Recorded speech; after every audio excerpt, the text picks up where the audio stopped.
So an acquaintance of mine was recently relating a story about a group of friends that he has.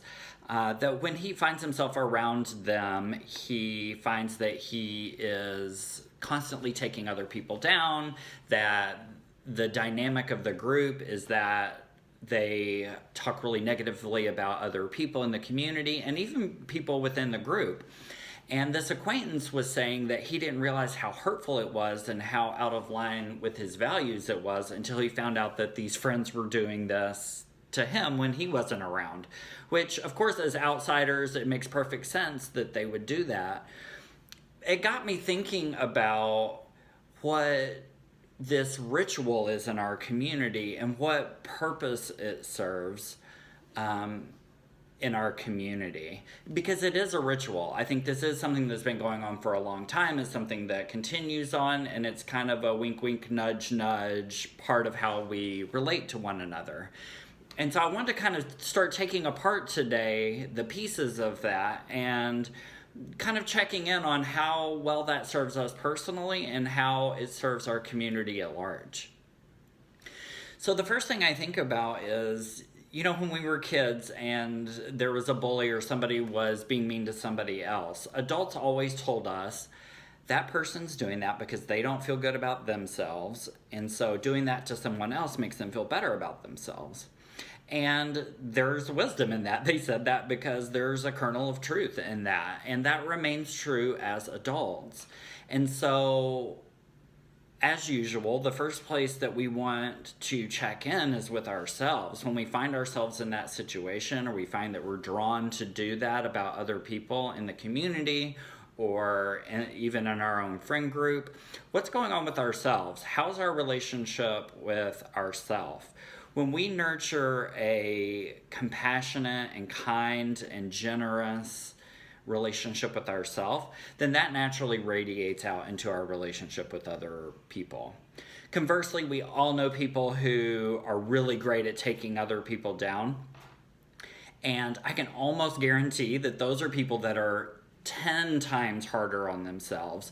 They are very critical of themselves, and there's not a lot of compassion going on in their relationship.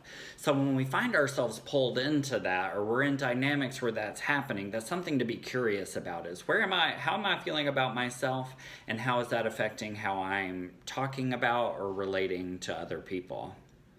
The other piece of this is looking at the people with whom we're spending time. And how does that align with our values? Because the things we put energy into expand, and the things that we don't contract. So when we find ourselves perhaps around particular people or in groups of people, and we find ourselves drawn into this way of relating, how does that match up with our values, and how does that feel? Are these relationships we want to continue to put a lot of energy into, or are these ones that perhaps we want to be mindful of how much energy goes into them? Because when the energy that's going into those relationships is energy that's not going into relationships that support us and feel good and that build trust. So that's something that we want to be mindful of. The second thing that I think of is, what purpose does this ritual serve in our community?